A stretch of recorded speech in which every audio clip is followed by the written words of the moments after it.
With the release of Silent Hill 2 Remake, a new generation of fans have been introduced to the original game's uniquely perplexing mysteries. Not only that, it also features a few additional pieces of lore to keep things fresh for lifelong fans. This gives me, somebody who has spent the last 6 or 7 years trying to parse out the mysteries of this franchise, a big opportunity, but also a unique challenge. I want to provide not just answers, but in many cases, updated answers to questions like who Pyramid Head is, or the meaning of the red squares. But to do that, I will need to retread a lot of ground that some of my regular viewers are already very familiar with. So here's what we're going to do. I'm going to break each of this game's critical mysteries down into sections that will be easily navigable with time codes. I will then put a label at the beginning of these sections in the bottom left-hand corner of the screen, as well as in the description box below. These labels will not only notify you whether there is new or updated information, but also at what point that new information is articulated. Hopefully this should make a lot of complicated material easier to navigate for both newcomers and lifelong fans. And finally, of course, there are massive spoilers ahead for Silent Hill 2 Remake, along with minor spoilers for the Born from a Wish DLC and Silent Hill 4. But don't worry, I will give ample warning for those minor spoilers before they happen, as well as time codes to skip to. With all that out of the way, let's get started.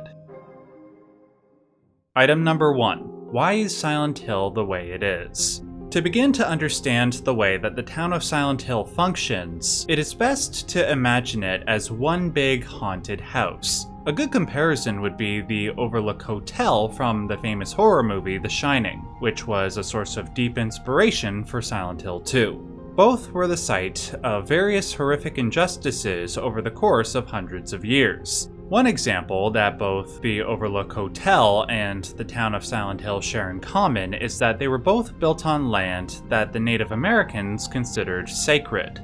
Aside from that, Silent Hill was the site of an enormous prisoner of war camp during the American Civil War. It was a place where thousands died due to plague. And of course, it was a place where ritual sacrifice and witchcraft were practiced. The result of all these negative phenomena was a buildup of psychic energy, which in turn broke down the barrier between our reality and what official guidebooks and in-game text referred to as unreality. The town of Silent Hill, like a haunted house, rests on the border between reality and unreality. But what is the nature of this unreality? The answer lies in the monsters that it produces. Anybody with a cursory knowledge of Silent Hill lore will tell you that the monsters are manifestations of a person's psyche. Most often, the monsters seen are related to one protagonist. In the case of Silent Hill 2, monsters like the lying figure, the mannequins, the nurses, and Pyramid Head represent repressed contents of James Sunderland's unconscious mind. That said, it isn't unusual for James to witness monsters from other people's minds, as is the case, for example, with Angela's monster, the abstract daddy. But why are the monsters physical manifestations of people's minds? Why isn't the monster something like, say, a liquor from Resident Evil 2, aside from the obvious copyright reasons? The short answer is that in the Silent Hill game universe, the outer material world and the inner mental world are one and the same. This is a perspective that was no doubt influenced by Japanese culture, which is in large part, though not limited to, Buddhist conceptions of reality, where all matter is mind and vice versa. More relevantly, though, it was a theory posited by the famous psychoanalyst Carl Jung. His ideas, especially his concept of synchronicity, explain a great number of Silent Hill's mysteries, including the nature of unreality. In respect to the external material side of things, reality is singular, it is fixed, it is order from an Eastern perspective. Unreality, however, is not fixed. It is chaos, and features, to quote Vincent Cooper from Silent Hill Revelation, multiple realities piled on top of each other. As for how this parallels the internal psychic side of things, Carl Jung, along with other people that were a part of the psychoanalytic tradition, posited that there was a conscious side to a person's mind as well as an unconscious side. But that unconscious side has two parts, a personal side and a collective side. The collective unconscious, as Jung would call it, is a chaotic hive mind from which every human mind emerged and to which every human bears a link. It is the complete mixture of all of humanity's psychic content, their instincts, their dreams, their nightmares, etc. The mental collective unconscious is equivalent to the physical world of unreality. The personal unconscious is the link to the collective side, and that link is manifested in the town of Silent Hill. A person goes there, and they can see both the contents of their own personal unconscious and sometimes the contents of other people's minds via the collective unconscious. Now, I won't be detailing every little meaning behind each monster that we see in Silent Hill 2. Not just for the sake of time and clarity, but also because I fear doing so would put this video at risk of demonetization, due to what some of the monsters symbolize. So if you're curious about those details, I will leave a link to an explainer in the description box below. That said, I do want to make an exception in the case of Pyramid Head, because understanding who he is will help explain all the other mysteries being tackled in this video. Item number 2. Who is Pyramid Head? What we know for sure about Pyramid Head is that he represents the part of James's mind that believes he deserves punishment. Largely because of the whole killing his wife thing, but I also hope it's for his tendency to put his arm inside dirty holes. Seriously, dude, why? As for reasonable inferences, I think the most logical one we can make is regarding Pyramid Head's form. As I mentioned in the last section, Silent Hill was a place where ritual sacrifice was practiced. We witness evidence of this in the Silent Hill Historical Society, where we find this picture, titled Crimson and White Banquet for the Gods. Notice the red hood on the left executioner. Given that James and Mary used to visit Silent Hill before it became a ghost town, I believe it is reasonable to suggest that they visited the Historical Society and saw this picture, which then left an imprint on James's mind. Thus, when he returned to Silent Hill to find Mary, that inner image took on physical form, albeit one more twisted and demonic, which was, no doubt, influenced by the chaotic unreality seeping into the town. In my video dedicated to Pyramid Head, I speculated that just as many of the other monsters from Silent Hill represent aspects of James's repressed sexuality, Pyramid Head was the full incarnation of that side of James's mind. Specifically, what Sigmund Freud would refer to as the id.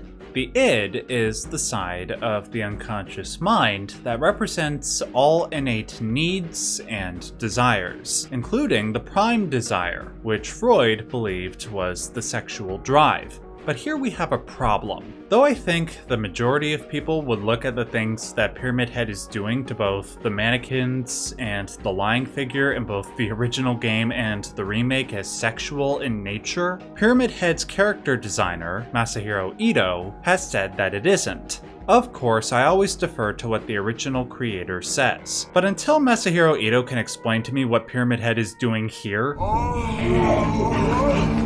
and also explain why there's this curiously large subset of female fans who view Pyramid Head as a raw archetype of male sexual energy, I will continue to look at Ito's claims with a vigorously raised eyebrow.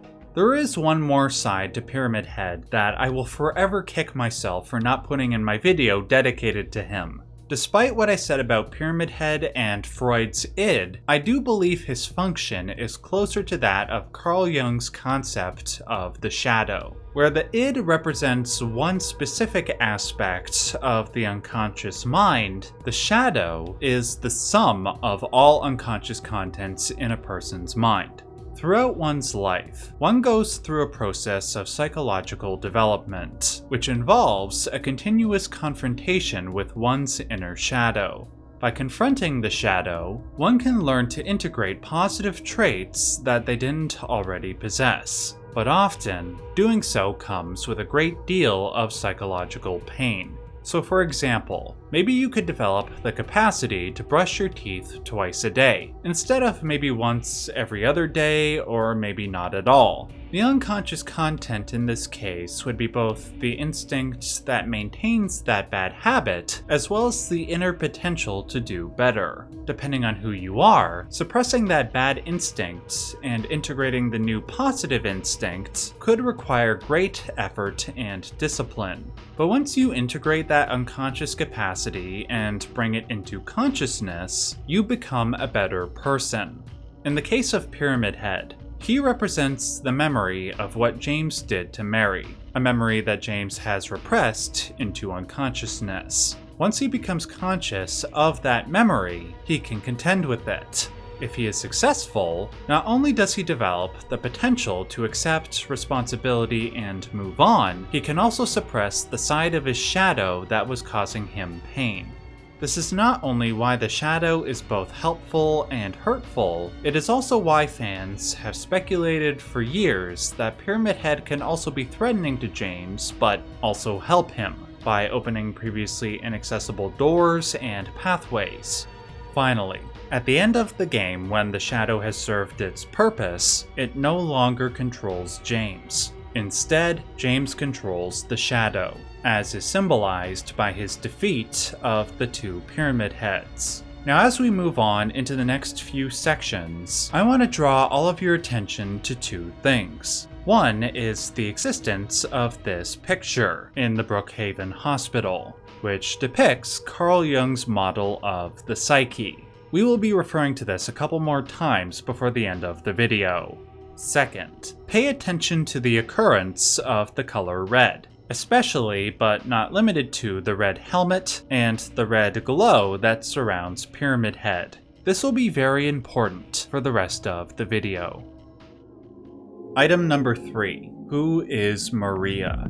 Just as Pyramid Head represents the Jungian shadow, Maria also represents a deeper aspect of Jung's model of the psyche, one that James must also integrate. Jung believed that for every man, there exists a feminine side to their mind that is suppressed into unconsciousness, a side that he called the anima. The same is true for the inverse. Every woman has an unconscious masculine side called the animus. Shout out to the Xenogears and Xenosaga fans. Just as it is important for a person to integrate their shadow, it is also important to integrate one's contrasexual opposite, along with the stereotypically masculine and feminine qualities and deficits they embody. To not do so would result in two negative outcomes. For men that do not integrate their anima, they will develop what Jung would call irrational moods or feelings. And for women that do not integrate their animus, they will develop irrational opinions. If you want a textbook example of what these two attitudes look like, I would recommend an anime called Neon Genesis Evangelion, where the character Asuka is exemplary of animus possession, and the character Shinji is exemplary of anima possession. I would also urge those who watch Neon Genesis Evangelion to compare Shinji to James. They are both prone to sexual frustration that they actively try to suppress, while also being very awkward, neurotic,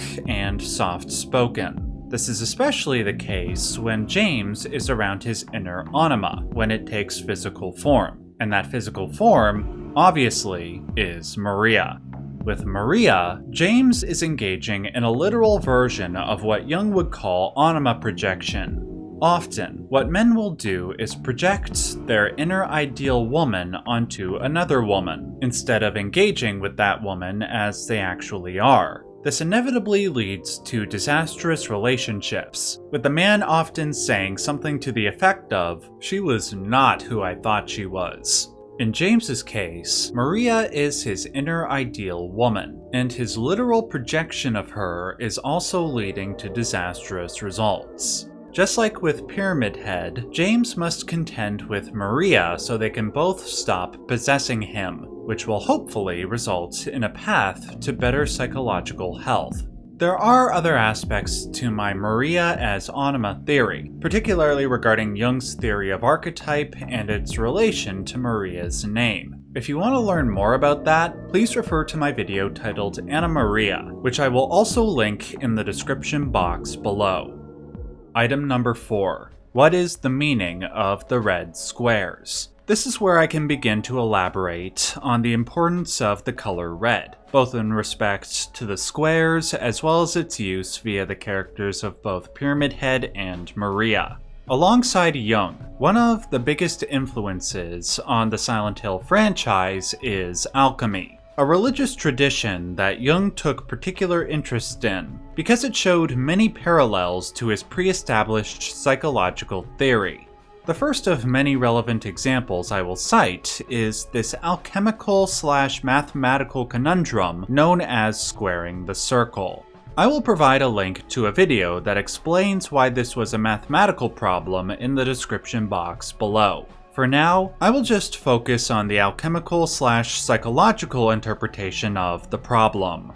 As most of us know, the primary goal of alchemy is the Philosopher's Stone, the perfection of matter, which contained within it the elixir of eternal life. The ways to go about obtaining this perfect stone were varied, to put it simply, but Silent Hill 2 appears to reference at least 3 of them, and one of them is the squaring the circle concept. To create the Philosopher's Stone, the alchemists believed one must extract the 4 classical elements of earth, wind, fire, and water from the void of space, for they, just like the void, supposedly lay at the base of all reality, just as the ancient Greeks believed. By extracting these 4 elements and refining them into a perfect unity, one would create the stone. This process was symbolized as follows. The void was a black circle, and the square represented the 4 elements united perfectly in the red Philosopher's Stone.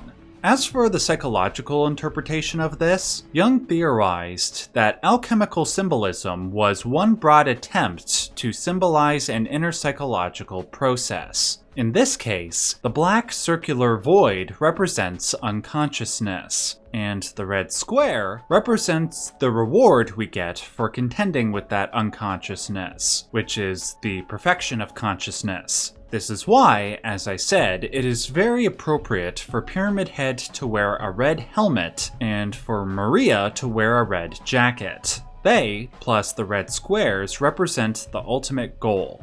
This is also why there is this common understanding that only those who are worthy of the stone can obtain it, because they need to be pure of heart. They need to achieve the inner goal before the outer goal presents itself. And finally, this is why Jung equated the stone with his concept of the self. When one's potential is fully realized, when the shadow and the anima are fully integrated, one achieves the inner goal, the worthiness that grants them the outer goal. By achieving the apotheosis of personal development, which Jung called the self, one would embody the ultimate human ideal, which is the ability to transcend death. Now, for those who have any doubt regarding this theory, I have compiled a few pieces of supplementary evidence. First, note the first time we see the red square in Silent Hill 2. It resides in a circular well. Both the circle and water are common symbols for both the void and for unconsciousness. The red square, again, represents what James desires most, a remembrance of what he did and how it might permit him to move on. Note also that he says looking at the square makes it feel like somebody's groping around inside his skull, as if that external red square mirrors the internal memory he suppressed a long time ago. Granted, the memory is not equivalent to the Philosopher's Stone or the elixir it contains, but it is James's ultimate goal. Even if you don't buy that equivalence, you will with the subsequent examples which do involve immortality and transcending the mortal flesh. One of the endings you can get in the game is the Rebirth ending, where James attempts to perform an alchemical ritual to bring Mary back to life. To do this, he requires the Obsidian Goblet, White Chrism, the Book of Crimson Ceremony, and the Book of Lost Memories. These items also bear some relevance elsewhere in the Silent Hill franchise, but before I explain how, I will issue a minor spoiler warning for Silent Hill 4 and the Born from a Wish DLC. Skip to this time code if you don't want to hear this. So, in the Born from a Wish scenario, there is a puzzle that requires Maria to obtain black, white, and red tablets that depict 3 of the 4 items required from the Rebirth ending. The item obtained from that puzzle is an Acacia key. The fact that the key is Acacia is important, for another lore item in the DLC says it is associated in Christian mythology with immortality and morality. In respect to Silent Hill 4, the character Walter Sullivan requires the Obsidian Goblet, the White Chrism, and the blood of 10 sinners in order to transcend his flesh and live on as an immortal spirit. With both cases, the succession of black, white, and red results in something related to immortality or immortality itself. And the same is true for the Rebirth ending. I theorize that this color scheme of black, white, and red, along with the subsequent transcendence of death, references the 3-step process of creating the Philosopher's Stone and its elixir. It is much like the squaring the circle process, although the process in between the black circle and the red square is more clearly defined with the transitory process of white, where black or nigredo represents unconsciousness, and red or rubido represents the reward of perfect consciousness, white or albedo represents the coming to consciousness. This connection is even more firmly established if we go with the theory that the White Chrism is a distillation of White Claudia, the name given to a hallucinogenic drug from Silent Hill 1. Given that hallucinogenic drugs produce altered and arguably higher states of consciousness, it would make sense to say that the White Chrism is the external embodiment of an internal coming to consciousness.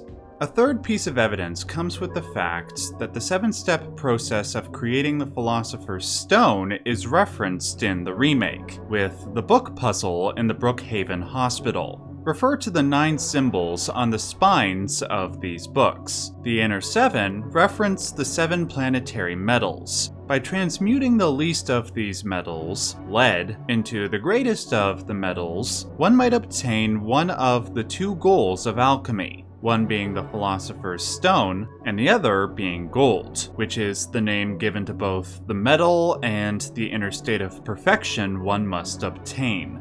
Strangely though, you would think that gold would sit alongside the Philosopher's Stone, but for some reason it's in the middle. It should be lead, tin, iron, copper, mercury, silver, and then gold, but gold is out of place. Maybe this is a mistake from the developers, I don't know. As for the symbol on the far left, that is the symbol for vitriol, which is the substance used to distill a metal of all its impurities. I believe that the lion, which we see when the books are all lined up, references a famous alchemical image that depicts this distillation process. The green lion represents vitriol, and it is eating the sun in order to distill it down into its designated planetary metal, gold. And of course, as many of you know, we see this symbol referenced in the name of one of the shops from Silent Hill 1, Green Lion Antiques. Just like the squaring the circle process and the 3-step process, the 7-step process represents an inner transformation towards higher consciousness. Finally, before we move on to the last section, there are a couple of other examples of alchemical symbols in Silent Hill 2 Remake. In the Labyrinth section, we see the alchemical symbol for sulfur and brimstone, substances which are, for obvious reasons, associated with hell. One could argue that James is at the lowest part of Silent Hill when he is in the labyrinth, and as we all know, the further into the earth you are, or into the depths of your unconscious, the closer to hell you supposedly get.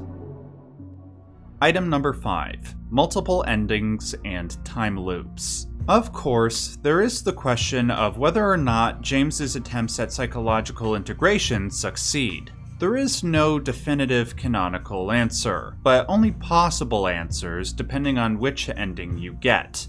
However, the remake does add an interesting new element to this 20-year-old question. Due to the existence of multiple endings, along with the corpses that look like James in the original game, fans have speculated that maybe James is stuck in something akin to a time loop, or a karmic cycle akin to the Buddhist concept known as samsara. The remake not only leans into this interpretation, but maybe outright confirms it.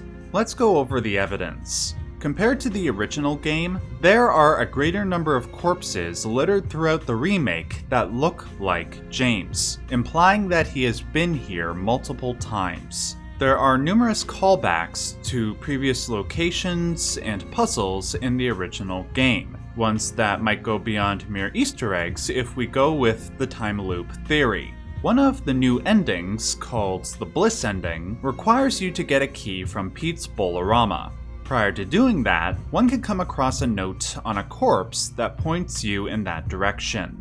The note reads, "I can leave by not leaving. I can only leave by not leaving. The deal is done. He said he left it for me, where they once were." I interpret the quote-unquote "they" as Eddie and Laura. One major change between the original game and the remake is that we no longer find Eddie and Laura chatting in the bowling alley, but rather in a movie theater. To say they were once there implies a time loop. Personally, I love the idea, and not just because of how it amplifies the dread and how it demonstrates the difficulty involved with alleviating deep feelings of guilt. I love it because it ties in with something that the aforementioned Masahiro Ito has said for years. All the endings of Silent Hill 2 are canon. With the time loop theory, this gives Masahiro's statement a more concrete reality. Of course, there is still the question of whether or not James can escape. Given what I have said about the importance of James coming to consciousness, I like to think that the quote-unquote leave ending does allow James to break the cycle. It is unique compared to the other endings, where James doesn't accept the reality of what happened or self-terminates, which doesn't solve anything. There's also the fact that it is more or less the default ending that most people get on their first run. That said, it is also possible that James simply can never escape, which would be bleak, but thematically resonant in a lot of ways. Still, I do think it would undercut a core theme of Silent Hill, which is the ability for any person to confront the darkest, most threatening evil and emerge nonetheless. Item number 6. Who wrote the messages? I won't spend too much time on this for a couple of reasons. One is that I have an entire video dedicated to this question, but I will give the simple answer very quick. But be warned, minor spoiler for the Born from a Wish DLC. Skip to this section if you don't want to hear it.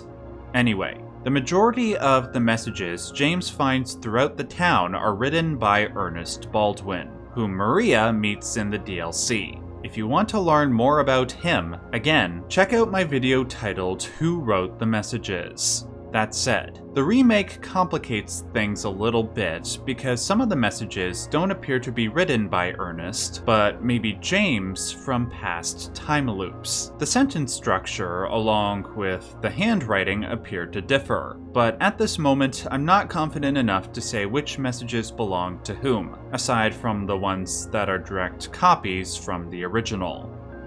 These were all the core mysteries from the original game, along with the biggest mysteries that were introduced in the remake. If you have any questions, or if I missed anything that you might be confused about, please let me know in the comments section below. I will do my best to address as many of your inquiries that I can. Make sure to hit the like button if you liked this video, and if you want to see more Silent Hill related content, make sure to click on any of the videos you see on screen now.